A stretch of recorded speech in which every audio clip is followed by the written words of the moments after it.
I've often wondered what attracts me to certain romantic stories over others. The circumstances involving the couples getting together are never the same as my own. I've certainly never hated my partner, and yet my favorite love stories usually involve an enemies to lovers plotline. Maybe it's just that I haven't experienced it and likely wouldn't encounter it. Growing up reading fanfiction and the like imbued a sense of curiosity in relationships fraught with conflict. But upon further reflection and aging, I realized the toxicity inherent in such fictional relationships. In a media landscape where stories romanticizing relational conflict abound, there's at least one story I can think of that manages to transcend the often harmful elements of the enemies to lovers trope.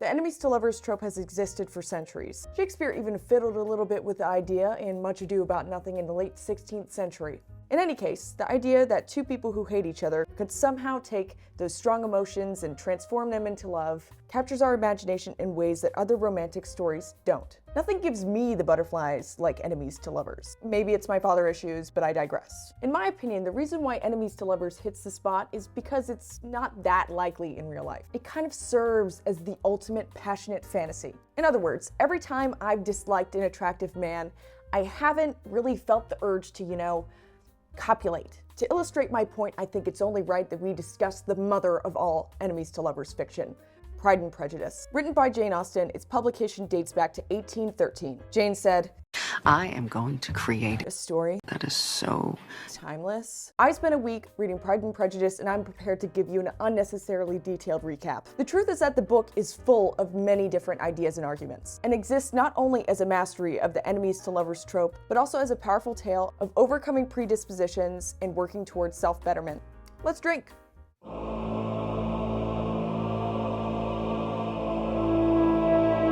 Austen opens Pride and Prejudice with the line, "It is a truth universally acknowledged that a single man in possession of good fortune must be in want of a wife." She then launches us into the world of the Bennet family. The Bennets consist of Mr. and Mrs. Bennet and their 5 daughters, Jane, Elizabeth, Kitty, Lydia, and Mary. Immediately clear from the jump, Mrs. Bennet is determined to get her daughters married. While by no means poor, the Bennet women's lot in life is decidedly uncertain, as their father's estate is to be inherited by the next male in the family. With such uncertainty looming, Mrs. Bennet is incredibly anxious to secure her daughters' futures. We soon learn that a rich man named Charles Bingley is moving to the Bennet's neighborhood. Ever the schemer, Mrs. Bennet's marriage senses are tingling. Mr. Bennet, unbeknownst to his wife and delighting in his daughter's frantic energy over the new guy, has already reached out to Bingley to welcome him to the neighborhood. Soon enough, the Bennets get a chance to put a face to the name at a neighborhood ball. Bingley attends the ball with his 2 sisters, Caroline and Mrs. Hurst. There's also another man there. You guessed it. Fitzwilliam Darcy. Darcy is a man of even greater riches than Bingley, but the man has an attitude. Where Bingley has the energy of a golden retriever, Darcy has the energy of a Shiba Inu. In other words, he angy. Bingley mingles with the commoners easily and happily, while the rest of his party has a much harder time being friendly. Eventually, Jane Bennet catches Bingley's eye, while Darcy just kind of stands around looking like he hates everybody. He seems very angry at being spoke to. I'm sorry, but I can relate, okay? Bingley tries to accost Darcy into dancing with somebody, suggesting Jane's sister Elizabeth. She's very pretty too. She is tolerable, I suppose. But she's not handsome enough to tempt me. Elizabeth, upon hearing this, is justifiably insulted and swears Darcy off as being rude and haughty. But here's where Austen delivers for me. Lizzie is remarkably self-aware, quipping, "I could easily have forgiven his pride if he had not mortified mine." The initial slight launching us into the enemies portion of the book isn't catastrophic. Unlike some other versions of the trope I'm looking at you after, the plot of Pride and Prejudice hinges on a relatively harmless insult. And even so, Elizabeth still has a sense of humor about it, which is more than I could say for myself in that situation. Anyway, almost immediately, everybody can tell that Bingley loves Jane, okay? Jane returns to feelings, but she's a rather demure person. Elizabeth's friend, Charlotte, thinks that she needs to be way more outwardly affectionate in order to get a proposal from him. Then she should leave him in no doubt of her heart.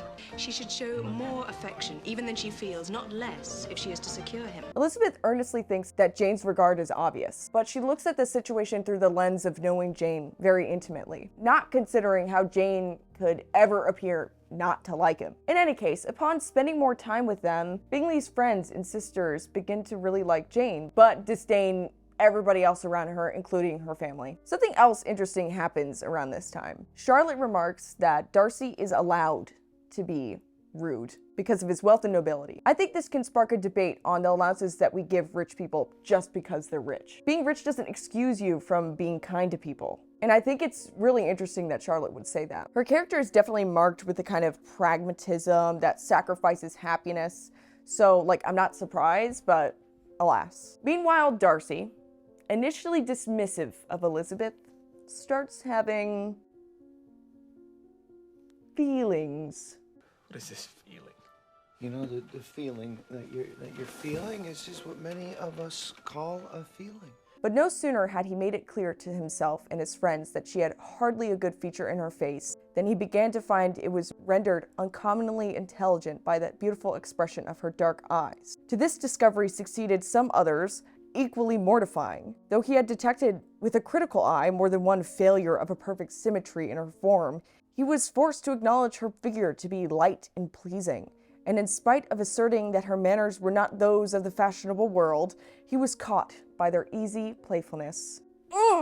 As a result of his newfound appreciation for Elizabeth, Darcy begins to take an interest in her. At a neighborhood gathering, he kind of skulks towards her and listens in on her conversation. At the same party, Lizzie's neighbor, Sir William Lucas, implores Lizzie to dance with Darcy, like to his face. Awkwardly, Darcy asks her to dance, and she declines, turning away after Lucas continues to insist upon their dancing together. It's at this point where we first catch a glimpse of Bingley's sycophantic sister, Caroline. She approaches Darcy and talks major shit about their company, even saying to him, "What would I give to hear strictures on them?" That's how I imagine she talks. Darcy shuts it down and admits that he's thinking about Elizabeth, positively for once. I've been meditating on the very great pleasure which a pair of fine eyes in the face of a pretty woman can bestow. Caroline's jealousy of Elizabeth starts here, and unfortunately it informs a lot of our plot. Caroline sucks. I really want to give her the benefit of the doubt because she really just loves Darcy, but she doesn't have to be such a raging bitch about it, you know?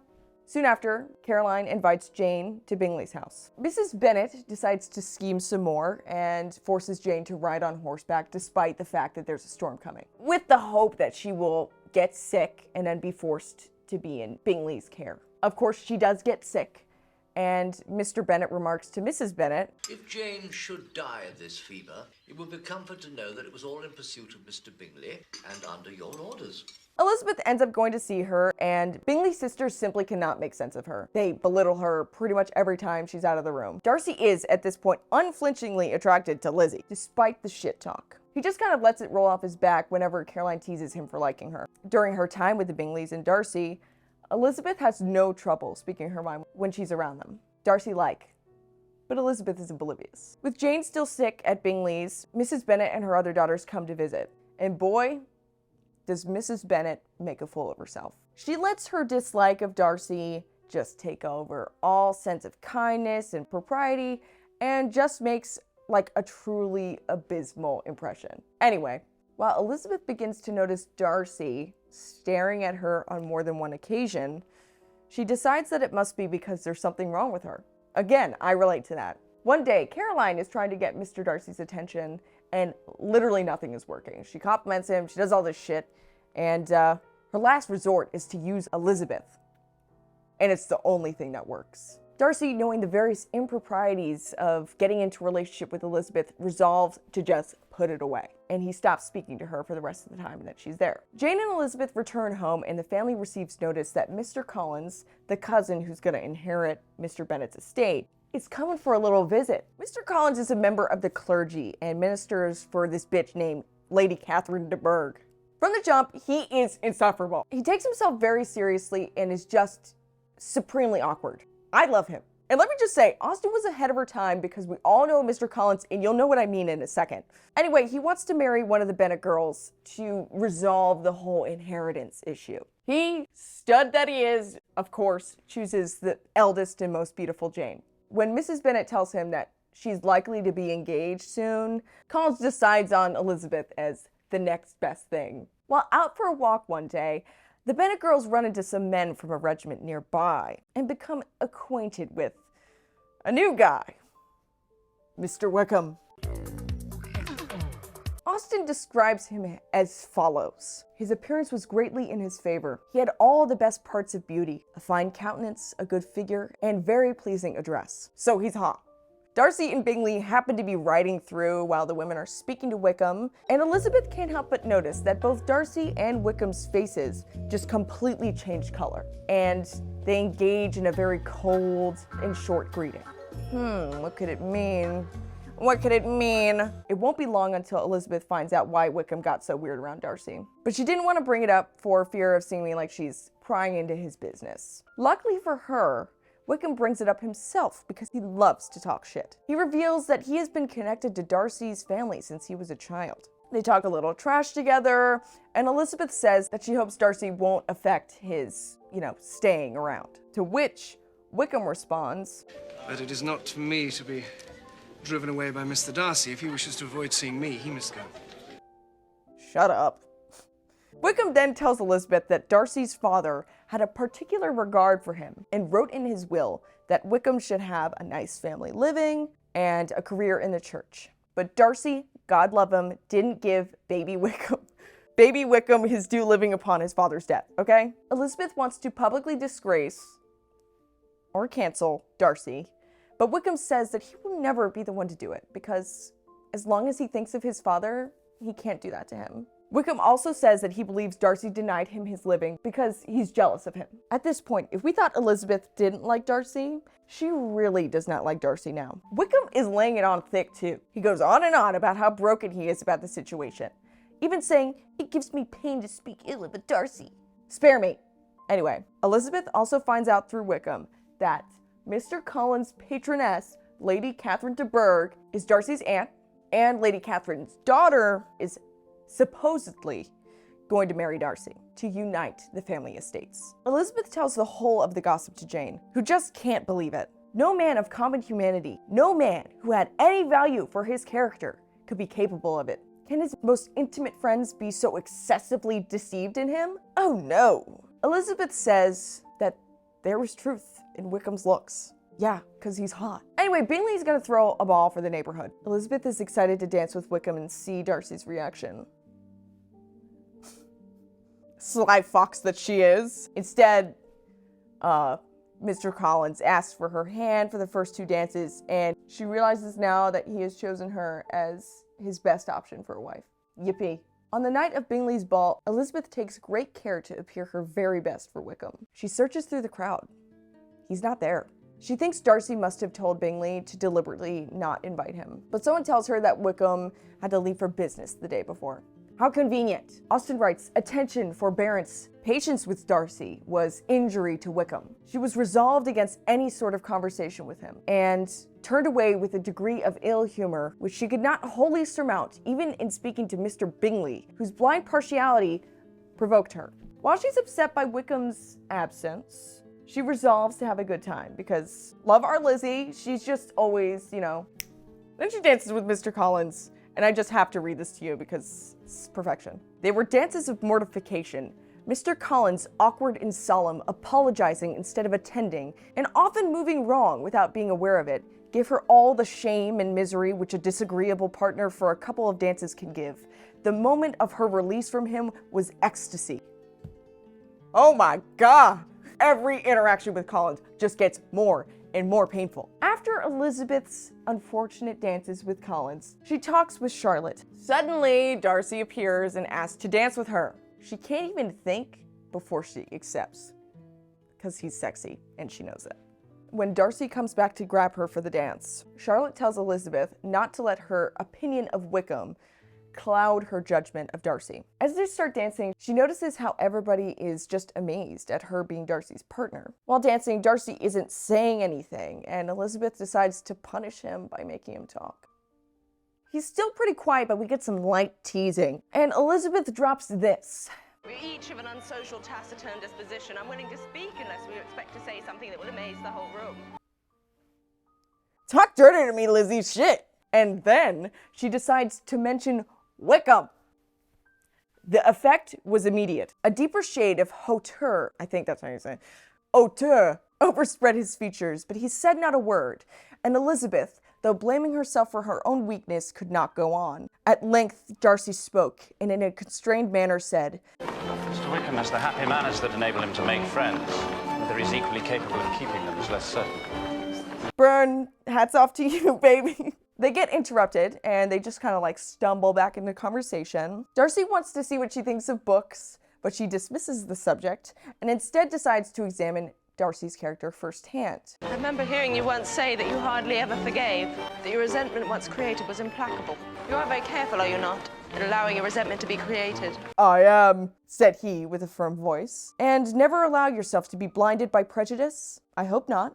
It is particularly incumbent on those who never change their opinion to be secure of judging properly at first. May I ask to what these questions tend? Merely to the illustration of your character, I'm trying to make it out. Well, you guys should make something else out. She said no more, and they went down the other dance and parted in silence, on each side dissatisfied, though not to an equal degree, for in Darcy's breast there was a tolerable, powerful feeling towards her, which soon procured her pardon, and directed all his anger against another.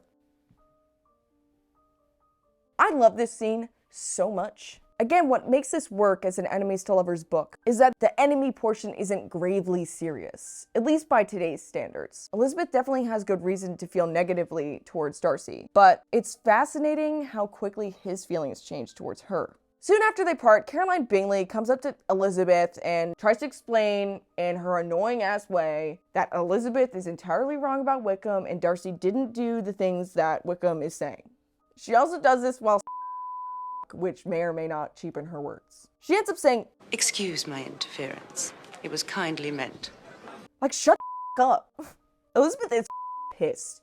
Her night is simply not going well. And to make matters worse, Collins finds out that Darcy is related to his patroness and decides that he has to introduce himself. Elizabeth really tries to stop him, but he's determined. And it goes just about as well as you'd expect. And Collins is pretty much none the wiser.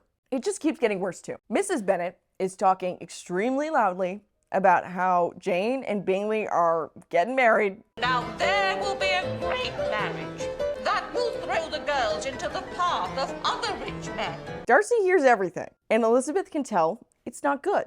Austen just won't let up on poor Lizzie, okay? To add insult to injury, Mary ends up singing very, very badly, which embarrasses Lizzie even more. And then her dad tells Mary to get up and give other people a chance. Austen writes, to Elizabeth it appeared that had her family made an agreement to expose themselves as much as they could during the evening, it would have been impossible for them to play their parts with more spirit or finer success. In summation, it's a clusterfuck. The ball ends and Mrs. Bennet, of course, arranges for their carriage to arrive late so that they're the last to leave. She is, let's say, not self-aware and is just delighted with the evening and is absolutely convinced that Bingley will propose to Jane in no time at all. The next chapter brings maybe my favorite part of the book, Mr. Collins's proposal. Everyone leaves Elizabeth alone with Collins, and she's absolutely beside herself. In typical Mr. Collins fashion, he makes a long-ass speech about how Almost as soon as I entered the house, I singled you out as the companion of my future life. emphasis on almost. He then goes into a 5-paragraph essay about how the marriage will benefit him, and it just comes across as very overthought and disingenuous, because it is. He drones on, and Elizabeth stops him and rejects his proposal. What does Mr. Collins do? He says that young women reject proposals all the time when they really mean to accept them, and that he's not discouraged. And therefore I shall hope to lead you to the altar before long. When Elizabeth continues to refuse him, this motherfucker says, You should consider that it is by no means certain that another offer of marriage may ever be made to you. excuse me, sir? Mr. Collins has the energy of that guy who DMs you flirty messages to which you never respond, and then one day he calls you ugly and a slut, and then he disappears. After being rejected maybe 4 or 5 times, Mr. Collins begins to lose interest and tells Mrs. Bennet that he doesn't think Elizabeth could contribute to his happiness. Mrs. Bennet is desperate to marry Elizabeth off, especially because she's her least favorite child, but to no avail. She's pissed, but Mr. Bennet is actually very glad that she did not accept. Mr. Collins ends up going to visit Charlotte Lucas for a little bit. Bye! Later on, Jane gets a letter from Caroline saying that they're all leaving town without intending to come back. Caroline also writes extensively about Mr. Darcy's sister Georgiana and how she hopes that Bingley marries her. Jane, bless her heart, thinks that it's because Mr. Bingley just doesn't like her. But Elizabeth knows that it's just that Caroline wants Mr. Bingley to marry Georgiana so that she has a better chance at getting Mr. Darcy. So much for Mrs. Bennet's loud proclamations of a marriage on the horizon. The girls decide not to tell her that the party is not coming back. Meanwhile, Charlotte Lucas schemes to get Mr. Collins all to herself. She views marriage more pragmatically and doesn't really care about her own happiness. She only wants to secure a decent future. Please tell me that there's fanfic somewhere about their love story because I need to read it. If I don't read it, I will write it. Sure enough, they get engaged and Charlotte tells Lizzie. And boy, is she at a loss. She collects herself though, and Charlotte basically says that she could do a lot worse. Great mindset. The rest of the family finds out, and now Mrs. Bennet is really pissed off at Lizzie for turning him down.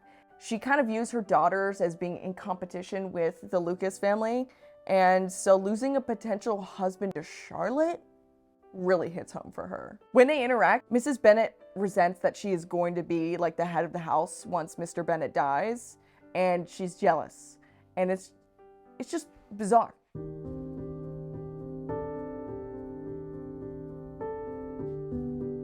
The second volume of the book begins with Caroline writing to Jane that she and the rest of the party are settling in London for the winter. Elizabeth is really upset now, even saying, "There are few people whom I really love, and fewer of whom I think well. The more I see of the world, the more I am dissatisfied with it." Sounds familiar, doesn't it? Austen is adept at showing the similarities between Darcy and Elizabeth throughout the story, and however subliminal it might be, it makes us want to see them together. Soon enough, the entire Bennet family knows that Bingley is not coming back, and the entire town knows that Darcy f***ed Wickham over. Sure enough, everyone, except Jane, hates Darcy. Thank the f***ing Lord, Mr. Collins is finally leaving the house. Just when he's gone, Mrs. Bennet's sister and her husband, Mr. and Mrs. Gardiner, come over. They have a bunch of people over for dinner every night, including Mr. Wickham. Mrs. Gardiner observes Wickham and Elizabeth closely and can tell there's a fondness. She does not like what she sees and decides to warn Elizabeth against falling for him because he can't provide for her. At least that's what I think she's saying. Elizabeth seems to understand but doesn't promise that she won't fall for him. Anyway, lots of changes happen. Mr. Collins and Charlotte get married and go off to their new home. Jane goes off to London to go visit with the Gardiners and maybe have a chance encounter with Bingley. Of course, she runs into Caroline instead, and Caroline pulls the whole, "Oh yeah, let's hang out. We should definitely see each other," when she didn't even want to see Jane in the first place. Jane, finally seeing through Caroline's fake ass, writes Elizabeth saying, "When she went away, I was perfectly resolved to continue the acquaintance no longer."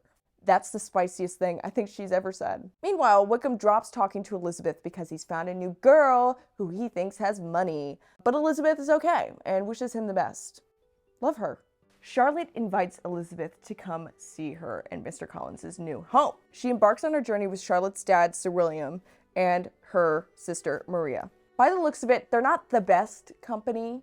Sir William Lucas and his daughter Maria, a good-humored girl, but as empty-headed as himself, had nothing to say that could be worth hearing, and were listened to with about as much delight as the rattle of the chaise. I just can't believe that Jane Austen was busting out these roasts in the 1800s. It just baffles me. Anyway, they stop at the Gardiner's house on the way to go see Jane. Mr. Wickham, always the topic of conversation, comes up again. Mrs. Gardiner thinks that he's a bit of a gold digger for trying to get a girl right after her grandfather dies and she inherits his fortune. She's not wrong. Like, we can admit that. She's not wrong. The Gardiners invite Lizzie to join them on a tour of the lakes for that summer, which she readily accepts. Elizabeth finally gets to Charlotte's house. She gets a little overly detailed tour from Mr. Collins and soon goes to Rosings to meet Lady Catherine de Bourgh, Darcy's aunt. Upon entering the estate, Elizabeth is struck by the garish and ornate furnishings and decoration. Lady Catherine, like her house, is just there to make people feel like shit about themselves and their lot in life. She's not nice or welcoming. She loves to be complimented, and for those around her to basically just be supplicants. She just tries to make Elizabeth feel like shit about her upbringing and class through a barrage of rude questions. Pretty much nobody else dared to speak, and they finished the night off by listening to Lady Catherine determine what weather they were going to have on the morrow. So I guess she's an oracle too.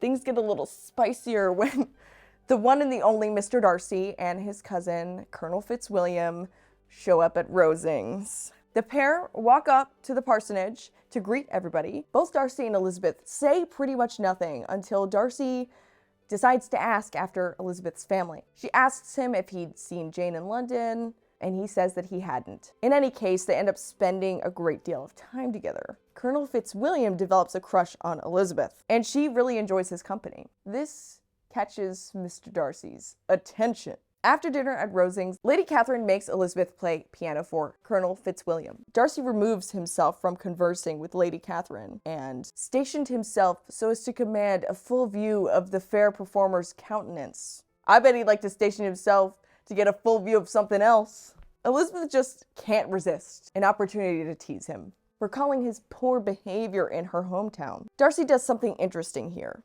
Instead of ribbing back or being silly, he admits that he's not great at talking to strangers. Elizabeth, comparing his social ability to her musical ability, tells him that he should practice more, and he smiles and agrees.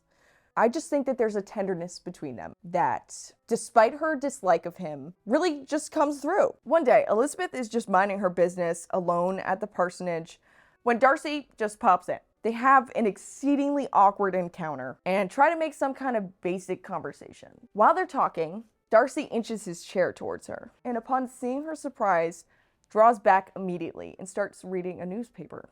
Charlotte and her sister suddenly arrive and Darcy leaves. Charlotte remarks that Darcy must like her because there's no other reason for him to stop by so often. Elizabeth struggles to make sense of it. But why Mr. Darcy came so often to the parsonage, it was more difficult to understand. It could not be for society, as he frequently sat there 10 minutes together without opening his lips. And when he did speak, it seemed the effect of necessity rather than of choice. A sacrifice to propriety, not a pleasure to himself. He seldom appeared really animated. Charlotte begins to observe them closely, and she notices that he looks at Elizabeth a lot, but she can't tell if it's a look of admiration or just like spacing out. When Charlotte tells Elizabeth that he might actually like her, she laughs. During her stay at Rosings, Elizabeth walks around a lot. Who else walks around a lot? You guessed it. Darcy has trouble talking, so it's usually awkward, but he tries to make small talk, and it's pathetically sweet. Elizabeth thinks that he's asking her questions on Colonel Fitzwilliam's behalf. On another walk, she encounters Colonel Fitzwilliam, and they walk together. She asks if they're leaving on Saturday, and he replies, yes, if Darcy does not put it off again. Do you understand what this does to me? Jeez Louise. Somehow the conversation shifts to marriage and money, and Fitzwilliam mentions the Bingleys. It's about to get juicy, okay? Fitzwilliam lets it slip that Darcy saved Mr. Bingley from the inconvenience of a most imprudent marriage. He doesn't know the particulars, so when Elizabeth gets upset and starts asking questions, all he can say is that, and there were some very strong objections to the lady. Of course, yes, we're talking about Jane Bennet here, okay? Angel Bennet. Elizabeth is livid, refuses to see Darcy again, telling everyone that she's sick and she can't make it to their tea at Rosings that evening. While she's alone at the parsonage, there's a knock on the door. She thinks it's Colonel Fitzwilliam coming to check on her. Wrong Fitzwilliam! Mr. Darcy comes inside and sits down, then gets up, then paces around. It's totally silent. Then, Austen writes, he came towards her in an agitated manner, and thus began. In vain I have struggled. It will not do. My feelings will not be repressed. You must allow me to tell you how ardently I admire and love you. Woo! Okay. Go on. Elizabeth's astonishment was beyond expression. She stared, colored, doubted, and was silent. This he considered sufficient encouragement, and the avowal of all that he felt and had long felt for her immediately followed. He spoke well, but there were feelings besides those of the heart to be detailed, and he was not more eloquent on the subject of tenderness than of pride. Although Elizabeth is pretty much aghast, she's flattered and feels kind of bad that she's about to reject him, until he starts talking shit about her family. She can see that he has no idea that she's about to scorch his entire life. She says, "If I could feel gratitude, I would now thank you, but I cannot." I have never desired your good opinion, and you have certainly bestowed it most unwillingly. Darcy goes silent. He is absolutely gobsmacked. She explains that his proposal was incredibly insulting, because it was, and mentions that he ruined Jane's prospects of happiness. He listens closely, but he doesn't feel remorse, and even says, I have no wish to deny it. I did everything in my power to separate my friend from your sister, and I rejoice in my success. Towards him, I have been kinder than towards myself. "Sir." Okay. Then Elizabeth confronts him about Wickham, and boy, is it spicy. You take an eager interest in that gentleman's concerns. His misfortunes, yes, his misfortunes have been great indeed. What is so beautiful and compelling about this scene is the level of misunderstanding between these two characters. They're not at a point where they can get along. Darcy misunderstands Elizabeth's character almost entirely, just assuming that she would accept him blindly because of his wealth and status. Elizabeth has also mischaracterized Darcy. He definitely struggles with self-expression, and she has long held unchallenged negative beliefs about him. They both need this experience in order to grow as individuals. Darcy definitely needs to be taken down a peg, but then again, so does Elizabeth. Elizabeth, after this whole exchange, is just reeling. She can't think of anything else for the entirety of that night, and the next day she goes for a walk to clear her head. Someone calls her name. It's Darcy. He says he's been wandering around hoping to find her and hands her a letter. Naturally, she's curious, and boy, does the letter deliver. Darcy is using the letter to clear his name of the 2 offenses that Elizabeth named in refusing him. He apologizes because he knows he's gonna say some things that are gonna hurt her feelings. What a gentleman! Anyway, he starts with the Bingley debacle. He says that he knew, as well as everybody else, how much Bingley liked Jane, but thought nothing of it until he heard the town's rumblings that they were probably gonna get married. He observed the couple closely and found that Bingley was attached more than he'd ever been to a woman, but he didn't think that Jane was as attached. He admits that he was probably wrong. He then writes of his other reasons for objecting. The situation of your mother's family, though objectionable, was nothing in comparison of that total want of propriety so frequently, so almost uniformly betrayed by herself, by your 3 younger sisters, and occasionally even by your father. Pardon me, it pains me to offend you. Oh gee, well, thanks, Fitzwilliam. That cures everything. He even says that he spares Jane and Elizabeth's censure because they conduct themselves so much better than their family. He details how he and Caroline both tried to convince Bingley that the marriage was a bad idea. He says that telling Bingley that Jane was indifferent was the real nail in the coffin. He acknowledges that it wasn't that hard to convince Bingley that he was deceived. He regrets that he hid Jane's arrival in London from Bingley, and that's that on that. He moves to his relationship with Wickham. Wickham's father managed Darcy's dad's property, Pemberley. Darcy's dad supported baby Wickham throughout school because he liked him and wanted him to go into the church so he could provide for him. But all the while, baby Darcy had a bad impression of baby Wickham and sees through the veneer of good nature that he presents to his father. When Darcy's dad passes, according to his will, Wickham is to receive a valuable family living if he takes orders, plus £1,000. After his own father passes, Wickham decides against taking his orders and wants some money in exchange. Darcy agrees on the condition that Wickham has no claim to the living from the will, and in return, Wickham gets £3,000. Well, he takes the money and he spends it. And then when the person who had the living that Wickham was promised in the will dies, Wickham tries to get it back. Darcy refuses, and Wickham is pissed, and they break contact. Then he tells Elizabeth something he has never told another human before. Wickham, boy that he is, convinced Darcy's sister Georgiana to elope with him when she was 15, all for her money.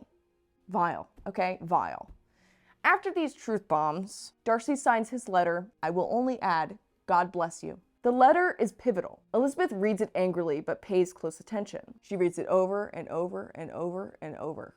She considers herself completely duped by Wickham, especially when she remembers how ready Wickham was to talk shit about Darcy to pretty much anybody within earshot. She's distraught and really mad at herself. She's staring her own vanity in the face as she reads the letter. She even softens a bit on the Jane front. She can't really blame Darcy for not seeing that Jane was really in love.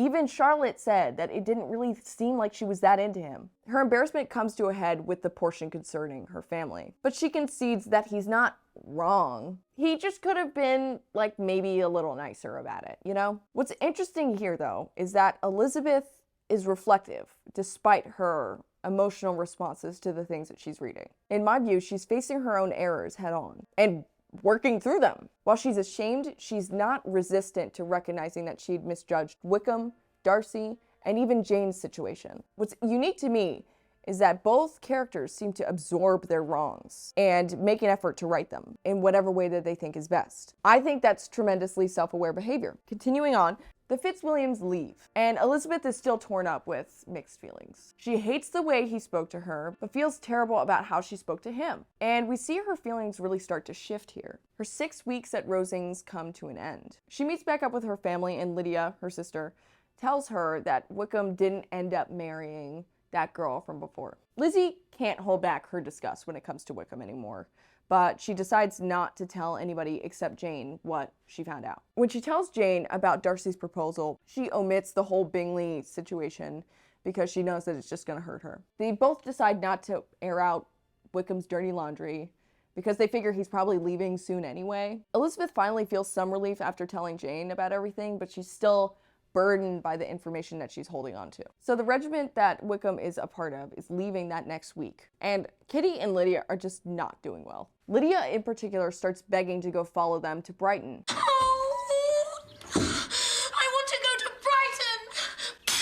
She gets an invitation from the wife of the colonel of the regiment, and she just goes wild. Elizabeth attempts to dissuade her father from letting Lydia go, as it'll make Lydia and their entire family a public laughingstock. Mr. Bennet is not moved. He thinks that she needs to be taught her own insignificance. Before Lydia leaves, Elizabeth is forced to meet with Wickham for the last time. She tells him that she's seen Darcy and his cousin, and even tells him that Darcy improves on acquaintance. Okay? And that she understands him better now. Interesting. Wickham then drones on some nonsense about Darcy, as usual, and then finally Lydia leaves for Brighton. Bye, bitch!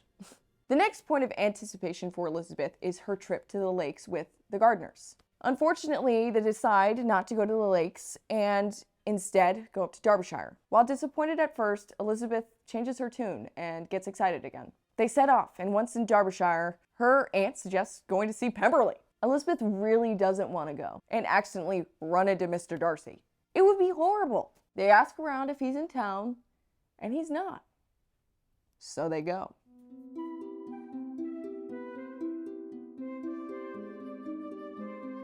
Elizabeth is rendered speechless at the sight of Pemberley. Austen writes that it is naturally beautiful, without all the garish and ornate displays of Rosings. Elizabeth thinks being mistress of Pemberley might be kind of nice. She starts dreading seeing Darcy in case the intel that he isn't there isn't true. She looks around and she thinks she may have missed out. She starts rationalizing her refusal by recalling that she would have never been able to invite her family there. This was a lucky recollection. It saved her from something like regret. While they walk around, they spot paintings of Wickham and Darcy as children, the housekeeper remarking that they've kept things the same since Darcy's dad was around. When she comes upon his portrait, that was not a good phrasing, she is filled with gratitude that he liked her.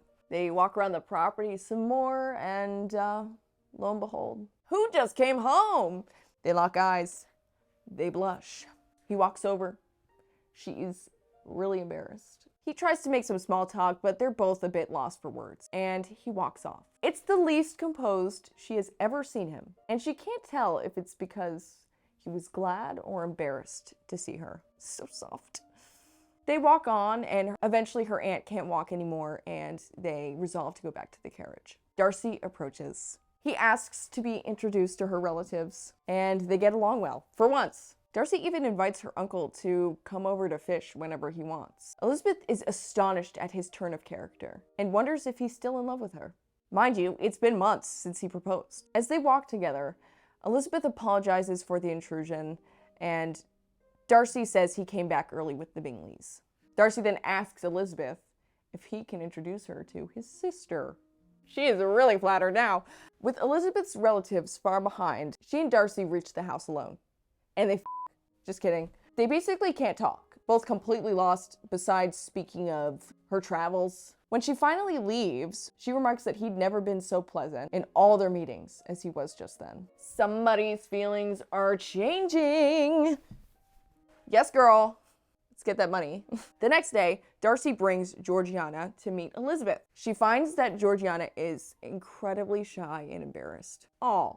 While they're meeting awkwardly, Bing Bong Bingley comes up the stairs. He says that it's been 8 months since he had the pleasure of seeing Jane, and Elizabeth makes note that he knows the exact date, and she likes that. Elizabeth observes Darcy too, and she notices that he's never been so eager to please. Meanwhile, the Gardners are observing as well, and they can tell that Darcy is just madly in love with Elizabeth.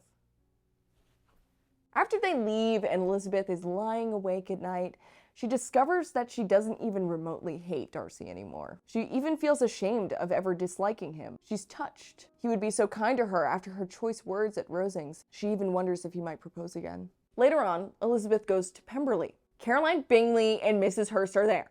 Yeah, it's unfortunate. It's cold and awkward. When Mr. Darcy enters the room, it gets even weirder. Caroline starts asking pointed, vaguely insulting questions as usual. Mr. Wickham, curiously agreeable. When Elizabeth leaves, Caroline starts trying to jab at Elizabeth with Georgiana, but she doesn't join in because Elizabeth rocks. Caroline also tries to insult Elizabeth to Darcy himself, and she goes ham on the insults. Like, I'm talking a f***ing poem of roasts, even calling Elizabeth shrewish. But Darcy says, "It has been many months now since I have considered her one of the handsomest women of my acquaintance." I just love how immovable Darcy becomes in his affections for her. He's so unbothered, just quietly admiring her. Then, one morning, Elizabeth gets a letter from Jane. And what do you know? It's about Lydia. The girl allegedly ran off to Scotland with Wickham. This is bad. Really bad. Back then, I guess you couldn't really just elope with somebody without ruining your entire family's reputation. Jane writes that they have to get Wickham to marry Lydia ASAP, and that they think that the couple hasn't actually left town yet. Mrs. Bennet is sick over it. Mr. Bennet is actually worried for once, and will be going to London to search for her. As Elizabeth finishes the letter, she's in complete and utter distress, and her aunt and uncle have gone out. So she rushes to the door, and she opens it. Hello, Mr. Darcy. Ooh, she's freaking out. And this motherfucker goes, Good God, what is the matter? He offers to go get her article, but seeing how distressed she is, resolves to stay with her and offer her some kind of relief. Not that kind of book. Anywho, she starts sobbing. He tries to console her, but remains mostly silent. She finally tells him what happened. He's just as shocked and asks what's been done so far. Elizabeth mourns that she didn't tell anybody about Wickham's true character, and Darcy just paces around in thought. As she looks at him, she finally gets it. Never had she so honestly felt that she could have loved him as now, when all love must be in vain. He says he won't tell anybody about this business, and with one serious parting look, went away. Elizabeth thinks in great detail about Lydia and her actions. She's dumbfounded at her choosing Wickham because she just kind of seemed to like everybody in the regiment. The Gardners finally return and they rush back home. When they get back, Mrs. Bennet is bedridden with grief over the situation, blaming everybody but herself for it. Word spreads about Wickham's misdeeds, and the town's formerly positive opinions of him just completely disappear. People even say that they were always wary of him. Still happens today, guys. This part is just too insane not to include, but they get a letter from Mr. Collins saying this: "The death of your daughter would have been a blessing in comparison of this." I'm just going to leave that and just let you discuss it on your own. The Gardners are back in London by this point looking for Lydia and Wickham. They get a letter from Mr. Gardner saying that Wickham will marry Lydia if Mr. Bennet pays him £1,000 plus £100 per year. They're all pretty much confused as to how it's such a small amount, considering that Wickham is usually just after money. But they're all like, shit, okay, if that's what it takes, fine. They assume that Mr. Gardner must have paid him a hefty chunk of change, because there's literally no way Wickham would have married her for anything less than a lot. Either way, they're all pretty much overjoyed that they're gonna have to get married. Mr. Bennet is furious at Lydia and refuses to receive her at the house or buy her wedding clothes. At the same time, Elizabeth is just sinking with regret that Darcy knows what happened. There's no way he'd want to be with her after such a scandal. She starts hoping to hear from him and even knows that she'd be happy with him just when he's out of reach. She starts thinking about how they really would have complemented each other and helped each other grow as people. I adore this, personally. To me, this is exactly what relationships should be. Austen's emphasis on betterment and growth is so beautiful. I think it's a big reason why Pride and Prejudice is so loved. It's not just about passion for somebody else. It's about overcoming your own pride and discovering yourself. Austen prizes self-awareness above all, I think, as evidenced by the portrayal of the characters who aren't self-aware, like Mrs. Bennet or Lydia. Speaking of Lydia, the wedding day comes and everybody's favorite couple comes home. Lydia is annoying as shit, as always, and she's just like rubbing the marriage in her sister's faces. Lydia and Wickham are so unbothered, like they just don't care. They just don't seem to understand what they just put everybody through. And it's peculiar to the rest of the family, to be sure. It's also very clear that Lydia really likes Wickham way more than he likes her, which is just great. Lydia also tells Elizabeth the full story of how they got married, and lets it slip that Darcy was there. Elizabeth doesn't ask more, but she reaches out to Mrs. Gardner to get answers. She finds out that Darcy went to see Mr. Gardner and they talked for hours, resolving to find the couple himself. He said that it was his fault that Wickham's character wasn't widely known, and he took it upon himself to fix it. He paid Wickham to marry Lydia and be done with it. Mrs. Gardner also writes that Darcy was gracious and likable, and hints towards Elizabeth becoming the mistress of Pemberley. Elizabeth thinks to herself that he must have done all this for her because there is no other reasonable explanation. But then she thinks that if she got married to Darcy, he'd have to be Wickham's brother-in-law. Not ideal, let's just say that. Wickham and Lydia leave, and suddenly there's word that Mr. Bingley is back. Jane pretends that she's unbothered, but she is very much bothered. Several days later, he comes by in the morning with Darcy. While they're hanging out, Darcy is really quiet. Mrs. Bennet is being embarrassingly cold towards him, which is made all the more embarrassing by the fact that he just saved their entire family from complete social ruin. Later, Elizabeth finds herself jealous of everybody that gets to talk to Darcy. Enough said. Bingley starts coming over alone. And soon enough, Elizabeth walks in on Jane and Bingley, who just got engaged. Yes! Everyone is ecstatic, and Jane remarks that she wishes someone could bring Elizabeth the same amount of happiness that she currently has. And Elizabeth remarks that maybe she'll find another Mr. Collins, and that just really resonates with me. I already got my Mr. Collins. A week later, the family is sitting in the dining room when a carriage pulls up.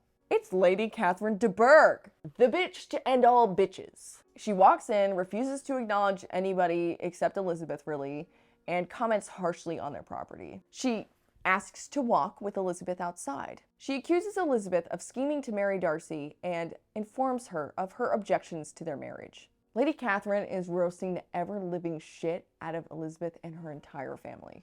And Elizabeth just isn't having it. Lady Catherine wants Elizabeth to promise that she would never marry Darcy. Elizabeth just flat out says no and get the fuck out. Lady Catherine leaves without saying anything to the Bennets, and Elizabeth doesn't tell them what just happened. Elizabeth is pretty messed up over it. She doesn't know where Catherine got the information that she's scheming to marry Darcy. She also doesn't know whether to believe that Darcy would follow Lady Catherine's advice. Mr. Bennet pulls her aside and tells her that he got a baffling letter from Mr. Collins. The letter states that Elizabeth is likely to get engaged to Mr. Darcy soon. Mr. Bennet just thinks it's hilarious, and Elizabeth struggles to play along. Mr. Bennet even says, "His perfect indifference and your pointed dislike make it so delightfully absurd." She wants to cry, poor girl, and she laughs instead. Just days after Lady Catherine's attempt at dissuading Elizabeth, Darcy's back at the house with Bingley. They all go for a walk. Jane and Bingley, Darcy, Kitty, and Elizabeth. They all get kind of split up. Darcy and Elizabeth are walking alone. She thanks him for his kindness, even though she's not supposed to know that he did what he did. He says that he only thought of her. Darcy's love language is absolutely acts of service, and thank you, sir. She's embarrassed, and she can't speak. And he tells her that his affections and wishes are unchanged and renews his proposal. She tries her best to explain how her feelings changed. And as Austen writes, the happiness which this reply produced was such as he had never probably felt before. And he expressed himself on the occasion as sensibly and as warmly as a man violently in love can be supposed to do. Like, huh? I just love his attempts at expressing himself, okay? Elizabeth finds out that Lady Catherine did tell Darcy about their interaction, and that it had the exact opposite effect is what she wanted. Darcy says that if Elizabeth had no plans on marrying him, she would have flat out said it. True, okay? Elizabeth expresses her regret at how she spoke to him at the last proposal, and he says that he deserved it. What did you say of me that I did not deserve? Okay, masochism kink. They both denounce their former selves, and Darcy asks her to destroy his letter. The idea of this destruction is very symbolic of their commitment to forward movement and kind of destroying their more prejudicial versions of themselves. Darcy goes on to say that he was essentially taught to be prideful, and that he owes Elizabeth a lot in humbling him. He says that when they met at Pemberley by accident, his goal was to show her that he had actually worked on himself. He also told Bingley the truth about his interference, and that he was wrong about Jane's feelings. Elizabeth wants to make a joke about how Darcy's so controlling over Bingley, but she decides that he hasn't learned to laugh at himself yet. They decide later that Darcy should ask Mr. Bennet for consent, and Lizzie should break the news to her mom. Mr. Bennet is incredulous, but approving, and Mrs. Bennet mulls it over and then changes her tune about Darcy pretty much immediately once she really internalizes just how rich Elizabeth is about to be. When talking about their love for each other, Elizabeth says that Darcy probably fell for her because she didn't throw herself at him like the other women. Where else have we seen that before? Elizabeth asks why he was so quiet when he came by again, and he says that a man who felt less may have talked more. He says that the main reason he came with Bingley in the first place was to see if he could find a way to make her love him. And so the story ends here. Bingley and Jane move away. Kitty starts becoming a better person. Mary starts interacting with more humans. Wickham and Lydia are still annoying. Elizabeth is now Mrs. Moneybags. Caroline Bingley pretends to be nice. Lady Catherine gets over it, and they all lived happily ever after. Overall, I think Pride and Prejudice is a truly wonderful love story. And nothing will ever compare to it except maybe Bridget Jones' Diary. Wonder why. I hope you guys enjoyed this video as much as I did making it, and I will only add, I love you.